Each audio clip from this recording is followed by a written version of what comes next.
Gabonaises, Gabonais, mes chers compatriotes, je suis Zachary Mibutu. J'ai appartenu au système Bongo PDG comme bien d'autres compatriotes. Et comme bien d'autres, je m'y suis opposé, mais du vivant d'Omar Bongo. En ce temps-là, comme dans toute œuvre humaine, le Gabon a connu, il faut le dire, des hauts et bien sûr des bas au niveau national comme dans le contexte africain, mais en veillant toujours à préserver chaque fois l'essentiel, à savoir l'unité nationale, la paix et le vivre ensemble. Ce n'est plus du tout le cas de nos jours, surtout ces derniers temps. Oui, nous le savons tous. Le Gabon traverse une crise profonde, une crise multiforme depuis les coups d'État électoraux de 2009 et 2016. Cette crise est aujourd'hui aggravée par la situation dramatique née le 24 octobre 2018 relativement à l'état de santé du chef de l'État, M. Ali Bongo Ondimba. Cette situation qui met notre pays dans une véritable nébuleuse heurte foncièrement la conscience du citoyen et acteur politique, doublé de la primogéniture que je suis, comme elle inquiète bon nombre de compatriotes qui ont besoin d'être rassurés. Cette nébuleuse est aujourd'hui la préoccupation majeure des Gabonaises et Gabonais qui veulent savoir, embarrassés, qui dirige leur pays, notre pays, privés de l'action et de la présence du président de la République depuis près de 4 mois. Cet embarras est fondé et cette question a tout son sens. Pour y répondre, il convient naturellement de recourir à l'article 8 de la Constitution qui traite du président de la République.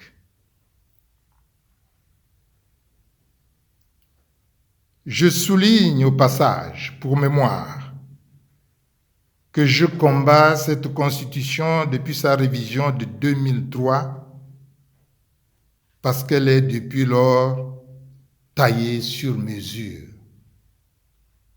Mais elle reste néanmoins la Constitution de la République gabonaise.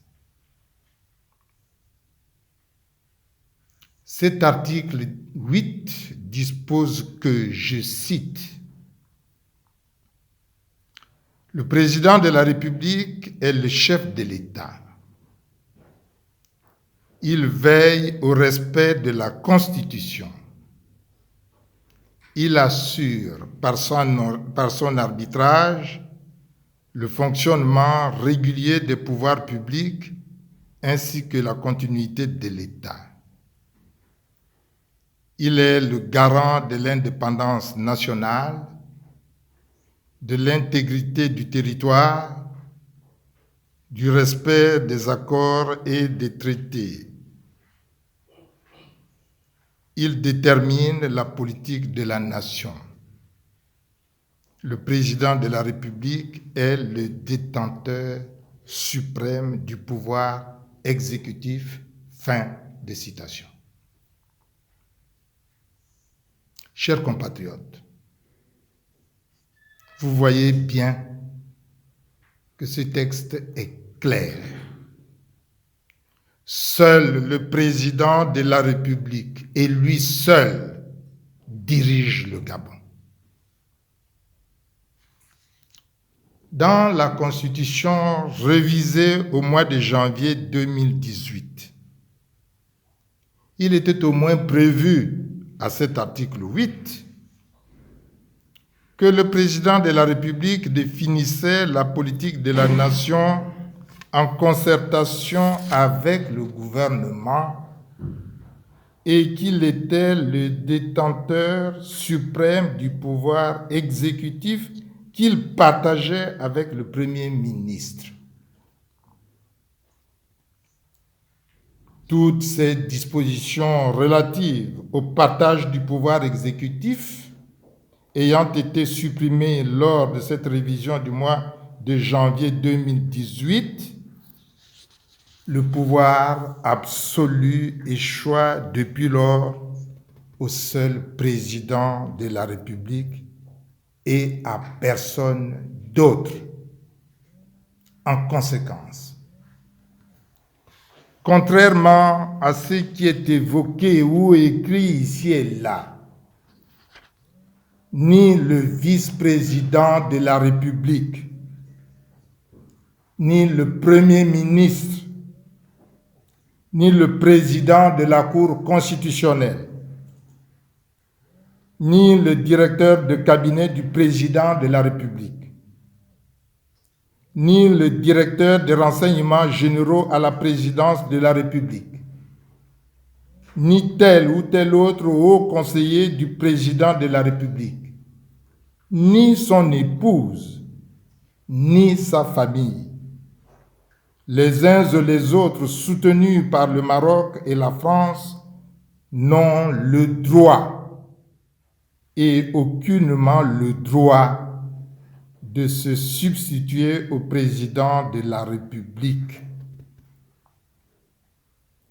Tout ce qui est fait dans ce sens et dans cet esprit à ce jour relève de calculs et arrangements de tous ordres et c'est anticonstitutionnel. D'où la confusion qui règne au sommet de l'État. À propos du Maroc et de la France, fréquemment cités dans ce dossier, il s'agit de deux pays avec lesquels le Gabon coopère de longue date.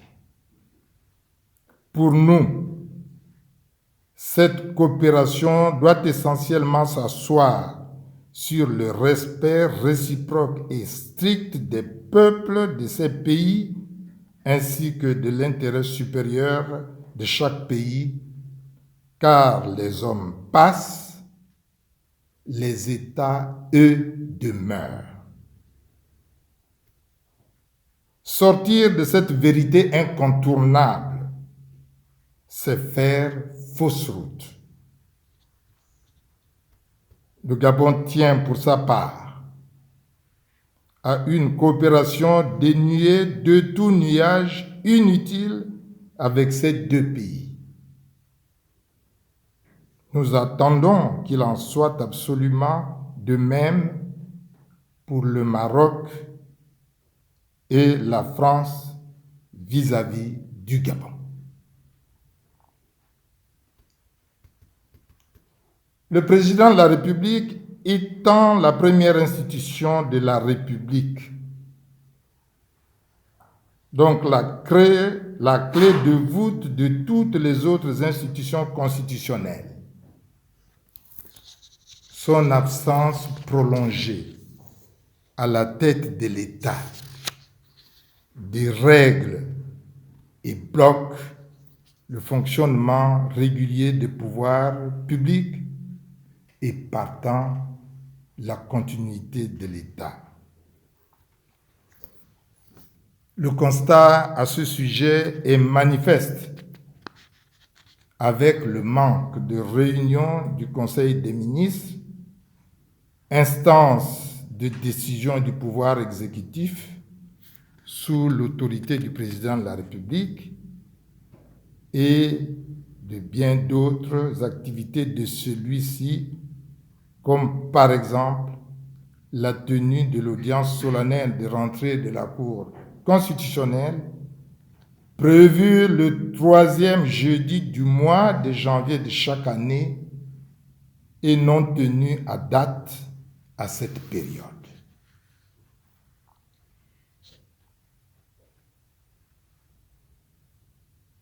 D'autres exemples sont légion. Chers compatriotes, dans ces conditions, la République peut-elle s'accommoder de cet état des faits voulu et imposé par les tenants du pouvoir? La réponse à cette question est bien sûr non, car la solution à ce cas de figure existe, parce que prévue à l'article 13 de la Constitution. Vous voudriez bien me permettre de rappeler in extenso les dispositions de cet article 13 de la Constitution pour une meilleure compréhension. Je cite, article 13, « En cas de vacance de la présidence de la République pour quelque cause que ce soit, ou d'empêchement définitif de son titulaire constaté par la Cour constitutionnelle saisie par le gouvernement statuant à la majorité absolue de ses membres ou à défaut par les bureaux des 2 chambres du Parlement statuant ensemble à la majorité de leurs membres, le président du Sénat exerce provisoirement les fonctions du président de la République, ou, en cas d'empêchement de celui-ci, dûment constaté par la Cour constitutionnelle, saisit dans les mêmes conditions le premier vice-président du Sénat. L'autorité qui assure l'intérim du président de la République est investie, à titre temporaire, de la plénitude des fonctions du président de la République, à l'exception de celles prévues aux articles 18, 19 et 109 alinéa 1er. Elle ne peut se porter candidate à l'élection présidentielle avant son entrée en fonction. L'autorité concernée prête serment dans les conditions prévues à l'article 12 de la Constitution. En cas de vacance ou lorsque l'empêchement est déclaré définitif par la Cour constitutionnelle, le scrutin pour l'élection du nouveau président a lieu, sauf cas de force majeure constatée par la Cour constitutionnelle, 30 jours au moins et 60 jours au plus après l'ouverture de la vacance ou de la déclaration du caractère définitif de l'empêchement. Fin de citation. Chers compatriotes, comme on le voit, les dispositions de cet article 13 sont sans équivoque. Elles ne donnent lieu normalement à aucune interprétation. Il ne faut pas en effet confondre ou faire semblant de confondre la vacance de la présidence de la République pour quelque cause que ce soit limité dans le temps de l'indisponibilité du titulaire et l'empêchement définitif du titulaire qui ouvre la voie à son remplacement. Ces dispositions permettent au contraire, une fois la vacance déclarée, de donner à l'intérimaire, c'est-à-dire le président du Sénat, la plénitude, à quelque chose près des fonctions du président de la République et d'éviter tout blocage dans le fonctionnement régulier des pouvoirs publics ainsi que la continuité de l'État. Ce n'est malheureusement pas le cas en ce moment dans notre pays. La situation de blocage actuelle est tout simplement la conséquence du refus des autorités compétentes du pouvoir en place d'appliquer les dispositions de l'article 13. Cet état d'esprit a pris naissance dès les premières déclarations publiques sur l'état de santé de M. Ali Bongo Ondimba le 27 octobre 2018. Des déclarations, il faut le rappeler, malheureusement inconsistantes, contradictoires, voire mensongères, allant jusqu'à alléguer que le chef de l'État se portait très bien. Une ignominie, tout être humain pouvant tomber malade et se rétablir, ce qui est souhaitable. À quoi sert-il donc d'entourer l'état de santé d'un être humain, fût-il président de la République, de mystères et de mensonges d'État? Souvenez-vous, chers compatriotes gabonaises et gabonais, qu'à cause du manque de sérieux et de solidité de cette déclaration, plusieurs voix, dont celle des sages du Parti démocratique gabonais, des dignitaires de la République, du Rassemblement Héritage et Modernité, de l'Union nationale et de la société civile, avaient appelé avec insistance le gouvernement à gérer de manière responsable, avec franchise et courage, ce dossier. C'est, il faut le noter, le contraire qui se fait depuis lors jusqu'à ce jour.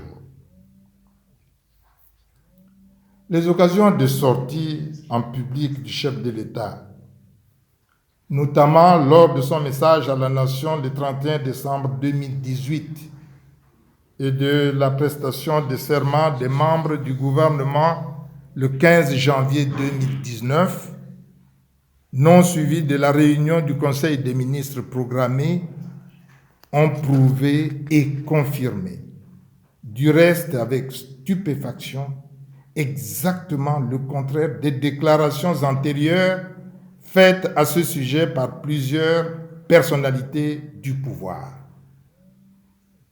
D'ailleurs, le silence gardé aux courriers adressés le 21 décembre 2018, conformément aux dispositions de l'article 94B, dernier alinéa de la loi organique 9/2011 du 25 septembre 2011 sur la Cour constitutionnelle,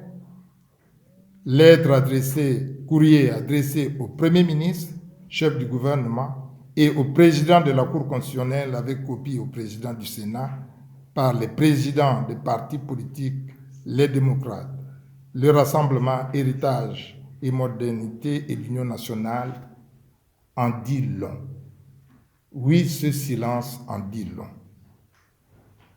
Dans le même esprit, la sortie du chef de l'État du 12 de ce mois de février, à l'occasion de la prestation de serment du nouveau ministre de la Défense nationale, qui a vu le déplacement de la Cour constitutionnelle à Rabat au Maroc, ne rassure nullement quant au prolongement de l'absence du Gabon du président de la République et partant quant au rétablissement du fonctionnement régulier des pouvoirs publics et de la continuité de l'État. Après ces constats publics évidents des difficultés avérées pour M. Ali Bongo Ondimba de continuer, comme le lui exige le serment qu'il a prêté conformément à l'article 12 de la Constitution, je cite, de consacrer toutes ses forces au bien du peuple gabonais en vue d'assurer son bien-être et de le préserver de tout dommage, de respecter et de défendre la Constitution et l'État de droit. Fin de citation. Il devient urgent pour les autorités compétentes, à savoir le gouvernement, le Parlement et la Cour constitutionnelle, de déclarer, conformément à l'article 13 évoqué ci-dessus, la vacance de la présidence de la République pour quelque cause que ce soit. Après aussi cet appel responsable et patriotique de déblocage de la nébuleuse par le respect de la Constitution, arrêtons-nous un moment et visitons ou revisitons le passé de notre cher pays, le Gabon. S'il a 59 ans cette année en tant qu'État indépendant, le Gabon est millénaire quant à son existence. Que je sache et que tous nous sachions, le Gabon n'a jamais connu de guerre civile, de conflits entre ethnies, départements ou régions, hier, aujourd'hui province. Les pères de l'indépendance, dont le président Léon Mba lui-même, ont admirablement œuvré dans cet esprit. S'agissant du président Léon Mba, il a légué au peuple gabonais un héritage éternel dans son invitation contenue dans son expression Gabon d'abord. Oui, Gabon d'abord. Gabon d'abord est à comprendre comme un Gabon au-dessus de soi. Un Gabon au-dessus de tout pour chaque Gabonaise et chaque Gabonais dont l'intérêt personnel est à l'intérieur de l'intérêt général du peuple gabonais. Il faut toujours s'y référer. Le président Albert Bernard Bongo, puis Omar Bongo, venu après eux en parlant des pères de l'indépendance, a quant à lui déclaré publiquement au déclin de sa vie au mois de janvier 2009, je cite, « Nous croyons en Dieu, mais Dieu ne nous a pas donné le droit de faire du Gabon ce que nous sommes en train de faire. Il nous observe, il dit « amusez-vous ». Mais le jour où il viendra aussi nous sanctionner, il le fera. Que Dieu protège le Gabon. Fin de citation. Cette déclaration, chers compatriotes, à valeur à la fois de confession, de repentance et de prophétie, est son testament au peuple gabonais et singulièrement à ses disciples au pouvoir. Quelle sévère mise en garde testamentaire, tant contre toute autre dérive politique ou politicienne que surtout contre tout instinct de possession et de conservation du pouvoir, source de nos jours de la peur, de la haine, du rejet de l'autre, de la division, des assassinats, des crimes rituels, des arrestations et emprisonnements arbitraires, de la méchanceté, de l'intolérance, de la violence, de la dictature, de l'injustice et de l'insécurité qui détruisent, hélas, gravement la paix sociale et partant notre vivre ensemble dans ce beau pays réputé hier un havre de paix. Quel dommage!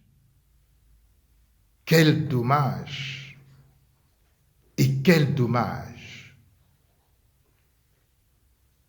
Ressaisissons-nous, Gabonaises et Gabonais, par la culture de l'amour de notre patrie et par notre volonté de préservation de la paix. Ne nous leurrons pas davantage. En démocratie, le pouvoir appartient toujours au peuple souverain. Il ne peut donc appartenir à une province, à un département, à une ethnie. De 1960 à 1967, sous le président Léomba, le pouvoir n'était pas la propriété de l'estuaire.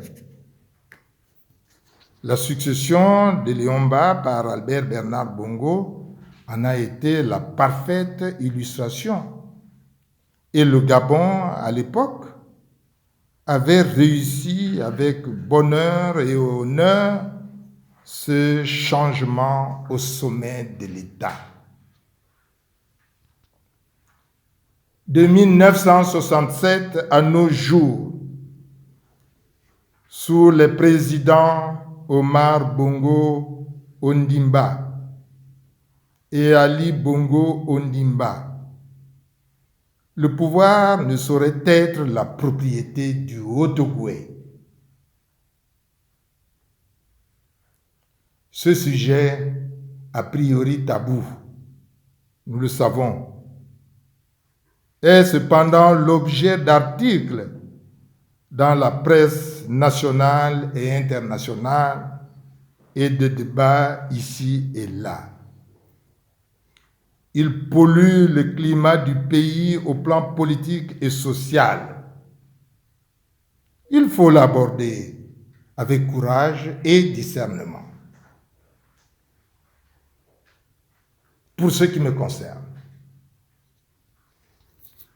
je confirme ce que j'ai dit plus haut, à savoir qu'en démocratie, le pouvoir appartient au peuple souverain qui le délègue par des élections libres, justes, transparentes et crédibles.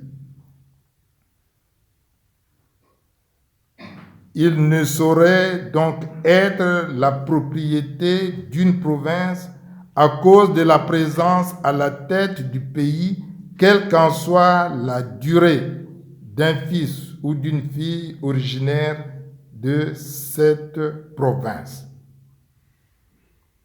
à la tête naturellement du pays. En conséquence, pour moi, le pouvoir n'appartient pas à la province du Haut-Ogooué, dont je suis originaire, et dont certains autres de ses fils ont payé, eux aussi, un lourd tribut de ce système sur le plan politique. D'ailleurs, en dépit de sa position supposée privilégiée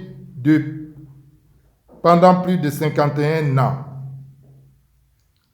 la province du Haut-Ogooué, province minière de surcroît, n'a rien de plus éclatant et de plus distinctif en termes de développement que les 8 autres provinces du pays. On le voit, le Gabon va au même rythme et est au même niveau partout sur toute l'étendue de son territoire national. Telle est la vérité.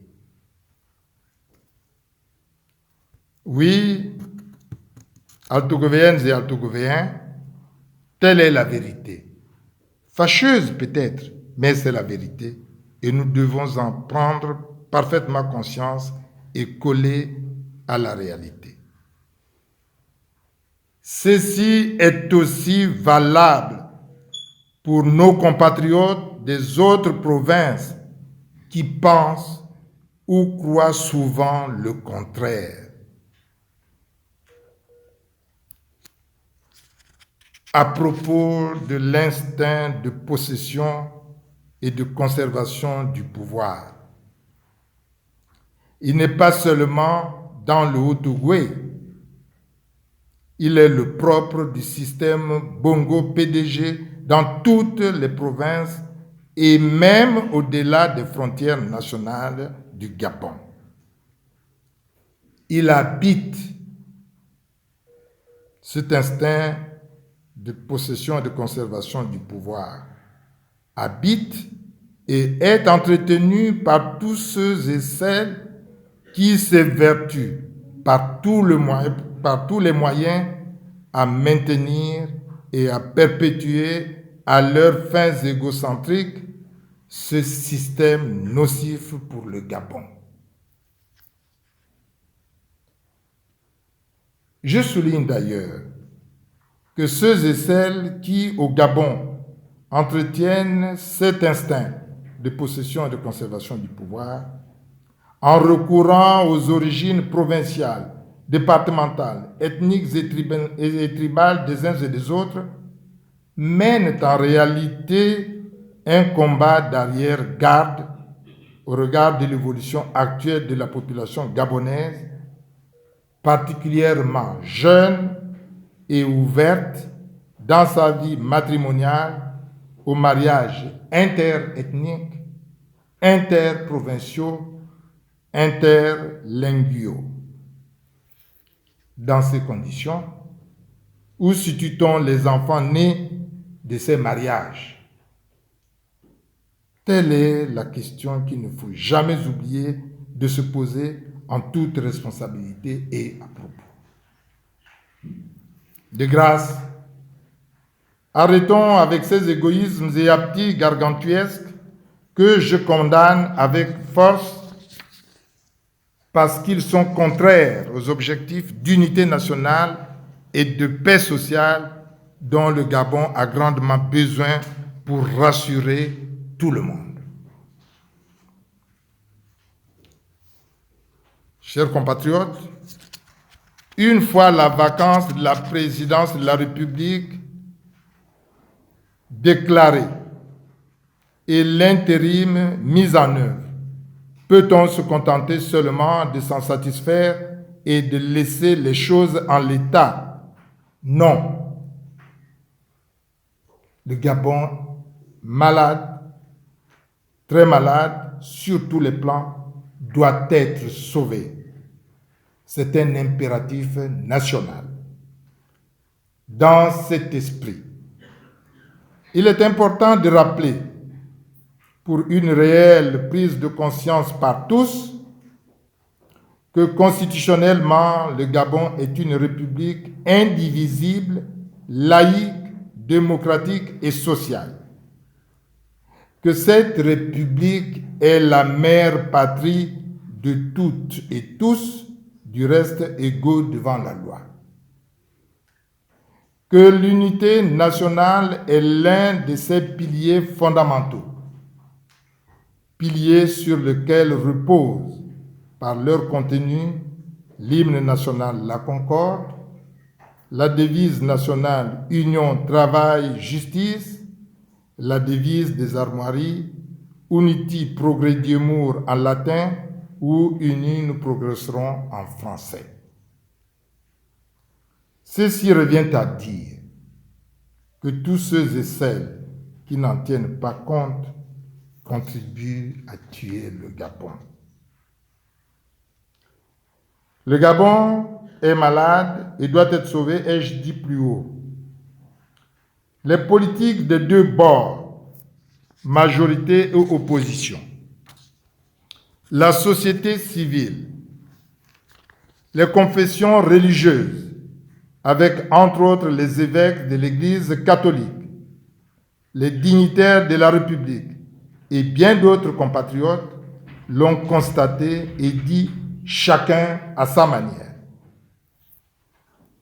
Toujours dans cet esprit, les Gabonaises et Gabonais, dans leur très grande majorité, ne croient presque plus à rien de bon pour eux-mêmes et pour le Gabon.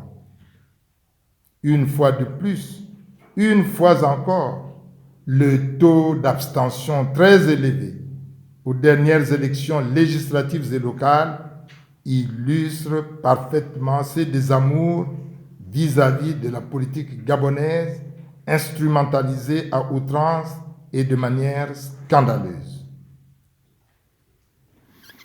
Des citoyens qui, dans leur très grande majorité, se détournent, se désintéressent de l'élection et n'y croient plus du tout, c'est très grave et périlleux pour le Gabon et son avenir. Il faut y remédier efficacement et collectivement, tout en condamnant et en rejetant toute forme d'extrémisme. Le Gabon doit se construire sur le roc et non sur du sable mouvant. La vérité n'a pas de tombe, dit l'adage. Notre mère patrie, le Gabon, appelle donc instamment ses enfants, notamment les forces vives de la nation, à son chevet, pour une concertation nationale véritablement républicaine, propre à jeter les bases solides de sa guérison et partant celle de ses enfants que nous sommes toutes et tous. Faisons tous preuve de patriotisme et de sagesse. Répondons à cet appel avec spontanéité et détermination. Oui, chers compatriotes, l'intérêt supérieur du Gabon le commande. Oui, la sagesse, la vraie sagesse, arme préférée de nos ancêtres, l'impose. Cette vraie sagesse que le prophète Jérémie rappelait en ces termes, ainsi parle, je cite, ainsi parle le Seigneur, que le sage ne se vante pas de sa sagesse,